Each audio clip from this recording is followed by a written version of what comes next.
Sud Radio, Osez investir, Thomas Binet. Bon, on a retrouvé Thomas Binet pour parler de notre argent. Qu'est-ce qu'on en fait ce matin ? Eh bien, on va parler d'or, surtout, à leur refuge en cette rentrée à haut risque. Et on va recevoir Pierre-Emmanuel Jus, directeur délégué de Maslow, plateforme digitale de vente de logements. On va parler de la situation actuelle de l'investissement en immobilier neuf et de la meilleure façon d'investir. Et Marion Chapelle-Massot, notre experte en gestion de patrimoine, qui va nous parler de ce qu'il faut faire pour nos enfants sur le plan financier. Allez, tout de suite, c'est parti. Sud Radio, Osez investir, le conseil de la semaine. Thomas, aujourd'hui, votre conseil porte sur un sujet qui brille de mille feux. C'est le cours de l'or qui ne cesse de grimper. Mais pourquoi cet engouement soudain pour ce métal précieux ? Eh bien, Jean-Marie, parce que l'or est en pleine forme. Plusieurs facteurs, d'ailleurs, expliquent cette hausse spectaculaire. Tout d'abord, le contexte géopolitique actuel qui est très incertain. Les tensions internationales, les conflits créent un climat de peur et d'incertitude. Alors, dans ces moments-là, généralement, l'or est considéré comme une valeur refuge. C'est un peu comme une assurance vie pour son patrimoine. Et en toute logique, c'est un réflexe naturel pour les investisseurs de se tourner vers l'or en période de turbulence. Absolument. L'or est un actif tangible qui a traversé les siècles et qui a tenu toujours sa valeur. De plus, la politique monétaire des banques centrales encourage les investisseurs à chercher des alternatives. L'or qui ne rapporte pas d'intérêt devient alors une option intéressante pour ceux qui veulent se protéger de l'inflation. Alors, est-ce que c'est le moment d'investir dans l'or, Thomas ? Est-ce que tout le monde peut se lancer ? C'est une question que beaucoup de personnes se posent. D'ailleurs, l'or est un investissement de long terme. Ce n'est pas un placement spéculatif. Il est conseillé de l'intégrer dans un portefeuille diversifié. Et rassurez-vous, il n'y a pas besoin forcément d'être un grand connaisseur pour se lancer. Aujourd'hui, on peut acheter de petites quantités d'or sous forme de pièces, par exemple, et des tiers de confiance qui existent pour vous accompagner dans cette voie. Il faut savoir quand même que pour bénéficier d'une taxation réduite à 0, il faudra conserver votre or pendant 22 ans. Eh bien, on sera précautionneux, tout simplement. Tout de suite, on accueille votre invité. Haussmann Executive Search, leader du recrutement sur les métiers de la finance et de l'immobilier, présente. Sud Radio, Osez investir, l'invité. Avec l'invité de la semaine qui n'est autre que Pierre-Emmanuel Jus. Bienvenue à vous sur Sud Radio. Bonjour, merci pour l'invitation. Vous êtes le directeur délégué de Maslow, plateforme de vente 100% digitale dans le domaine de l'immobilier neuf et de l'ancien, récent. Vous avez dans votre portefeuille 15 000 logements, c'est considérable et vous êtes l'invité de Thomas Binet. Vous travaillez avec les principaux promoteurs immobiliers. Alors en cette rentrée, je le disais il y a un instant un peu particulière, quelle est l'ambiance dans la profession ? L'ambiance est forcément difficile. Pascal Boulanger s'est exprimé hier. Parce que président de la Fédération des promoteurs. Exactement. Il a sorti le rapport du deuxième trimestre 2024 qui confirme la tendance déjà depuis des mois, c'est-à-dire une panne d'offres et une panne de demande, et donc notamment des mises en vente qui s'écroulent de 42% par rapport à une année 2023 qui était la pire année. Donc le marché est bloqué puisque lorsqu'on est promoteur, on a besoin de vendre en résidence principale, à des investisseurs, à des institutionnels, et ces trois marchés sont grippés. Alors vous avez également une casquette de courtier, je viendrai justement vous entendre sur le sujet. Certains secteurs prévoient une accélération de la baisse des taux passant sous la barre des 3% en 2025, ce qui est a priori une bonne nouvelle. Du coup, il serait urgent d'attendre pour acheter. Il faut attendre que ça baisse en fait. Alors je dirais qu'il faut rappeler que les taux de crédit sont donnés par les banques en fonction aussi de l'OAT 10 ans. Donc ça, c'est la dette souveraine de la France. Donc la dette, ça va sans doute être un sujet avec le gouvernement en place. Donc on va voir. Aujourd'hui, le taux de refinancement des banques est inférieur à 3%. Ce qui va faire baisser l'OAT, c'est la baisse de l'inflation. Donc normalement, ça devrait poursuivre la baisse. Ça a déjà bien baissé puisqu'on a perdu 1 point sur l'année 2024. Alors est-ce que les prix vont baisser ? Parce que c'est une question que tout le monde se pose assez fréquemment et pas moins aujourd'hui en période de rentrée. Alors ils ont déjà baissé. Si on parle du marché de l'ancien, notamment tout ce qui est passoire énergétique, il y a aujourd'hui un arbitrage sur le prix qui est fort puisque les travaux coûtent évidemment très cher. Sur le neuf, il y a un point de résistance qui est haut puisque le terrain ne baisse pas, la masse salariale ne baisse pas, les contraintes techniques et environnementales, la RE 2020, le fait d'avoir une performance énergétique de son logement, une surface de son logement plus importante font qu'il y a des coûts incompressifs. Pour autant, les promoteurs sont bien obligés de trouver des sorties. Donc, soit ils vendent à la Caisse des dépôts et consignations, mais dégrafent leur prix de 20%.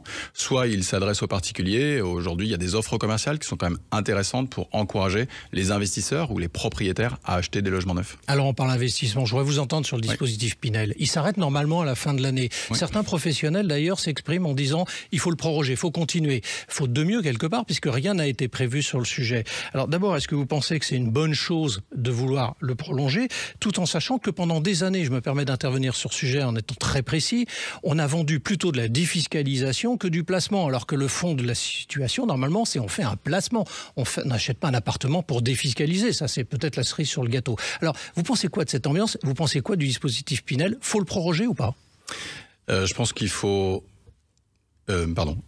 évidemment qu'il faut le prolonger. Pourquoi il faut le prolonger? Parce que ça permet de construire des logements. La Cour des comptes s'est exprimée également hier. Elle a détruit ce dispositif de rapport en rapport depuis 2018. Ouais. Et hier, elle dit alors finalement, ça a permis de construire 50 000 logements. Ça permet de sortir des promotions. Ça permet de financer le logement social. Ça met aussi des logements sur des zones qui sont tendues. Et je rappelle également que les loyers sont plafonnés dans le dispositif Pinel. C'est 15 à 20% en dessous du prix du marché. Et on sait que le marché locatif est très tendu. Je le répète, pour sortir un immeuble de 50 lots, il faut de l'alliance principale. Donc, quelle est la politique sur le prêt à taux zéro? Il faut de l'investisseur privé, parce que sinon, ça ne fonctionne pas. L'investisseur privé, il a besoin de lisibilité et de rentabilité. Et le dispositif Pinel peut l'encourager. Je suis d'accord avec vous, la défiscalisation n'est qu'un argument supplémentaire. La bonne question à se poser, c'est est-ce que l'appartement que j'achète est au bon prix, au bon endroit, sur le bon marché? La loi Pinel, c'est est-ce que moi, je paye des impôts? Est-ce que ça a un intérêt pour moi ou pas? Alors, on voit bien qu'il y a une pénurie, quand même, de logements en location. Alors du coup, si demain je vais acheter un appartement, je prends aucun risque pour trouver un locataire. Donc j'ai plutôt intérêt à y aller, au-delà même des dispositifs. Oui, c'est vrai que le marché se tend de plus en plus. Il y a même des marchés qui étaient finalement peu tendus, qu'ils le deviennent évidemment. Alors quand même, lorsqu'on est investisseur, puisque c'est aussi le sujet de l'intervention, c'est de se dire, réfléchissons à la profondeur du marché. Il faut que je revende mon bien. Dans une ville, je ne sais pas si vous prenez Bordeaux, Lyon, Strasbourg, Lille, est-ce que le marché a baissé? Oui. Est-ce que le nombre de transactions a baissé? Oui. Mais pour autant, il reste un volume de transactions qui est important. Si je m'en vais dans des villes qui font 20 ou 30 000 habitants, même si la tension locative n'existait pas, elle devient un peu vraie. Quand je voudrais revendre, j'aurai moins d'acquéreurs quand même. Donc la vigilance sur la tension locative reste quand même quelque chose d'important à surveiller. En d'autres termes, c'est un marché à observer de très près qui va évoluer dans les prochains mois. On vous recevra une autre occasion pour savoir un petit peu comment ça évolue. Merci à vous. Merci Pierre-Emmanuel Jeu. Je rappelle que vous êtes le directeur délégué de Maslow. Tout de suite, on explique quelque chose. Sud Radio, Osez investir. Le coin de l'expert. En compagnie de l'experte du jour, c'est Marion Chapelle-Massot, notre experte en gestion de patrimoine et dirigeante du cabinet de Carillon Gestion Privée. Alors vous allez, mon cher Thomas, avec Marion, nous parler de ce qu'on peut envisager pour nos enfants. Oui Jean-Marie, parce que c'est la rentrée des classes, ça n'a échappé à personne, et les Français sont nombreux à se demander ce qu'il est possible de faire ou de ne pas faire pour leurs enfants mineurs. Alors justement Marion, vous êtes aux premières loges en votre qualité de gestionnaire de fortune. Que conseillez-vous à vos clients dans ce domaine ? Eh bien, dans un premier temps et de façon très pragmatique, nous leur conseillons d'ouvrir un compte courant, un compte dit jeune, à la banque pour leurs enfants de plus de 12 ans. Puisque rappelons-le tout de même qu'il est possible d'ouvrir un compte à des enfants dès sa naissance, mais qu'il ne pourra obtenir un moyen de paiement qu'à partir de 12 ans. Alors, quels sont les avantages de procéder de cette manière ? Eh bien, les avantages pour moi, sont multiples.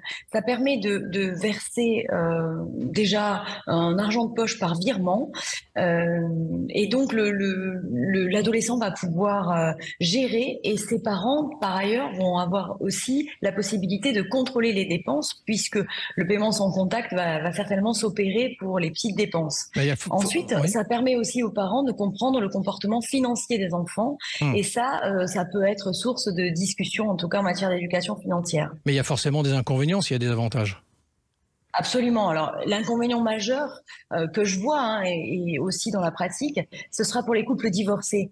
Parce que souvent, le compte de l'enfant demeure un compte commun, et donc cela demande une entente sur le plan du montant, de l'argent de poche versé, etc. Puisque jusqu'à 16 ans, les parents peuvent utiliser l'argent déposé sur ce compte. Donc, même si l'utilisation est limitée aux dépenses concernant l'éducation et l'entretien. Alors là, on vient de parler du compte courant, mais il y a aussi les produits d'épargne. Peut-on ouvrir un PER, par exemple, un plan d'épargne retraite pour son enfant mineur ? Alors, on pouvait, mais désormais, c'est interdit pour les mineurs. Il était jusqu'à présent, évidemment, un excellent moyen de doter les enfants sans qu'ils puissent abuser de l'épargne transmise. Mais malheureusement, depuis le 1er janvier 2024, cela n'est plus du tout possible. Et si certains mineurs ont déjà des plans d'épargne retraite, donc PER d'ouvert, eh bien, ils ne peuvent plus effectuer de versement dessus. Ils devront attendre leur majorité. Merci Marion. Merci à vous aussi Thomas Binet. On vous retrouve dimanche prochain avec plaisir et puis on verra si notre argent a fructifié. D'ici là, à bientôt. À bientôt, merci.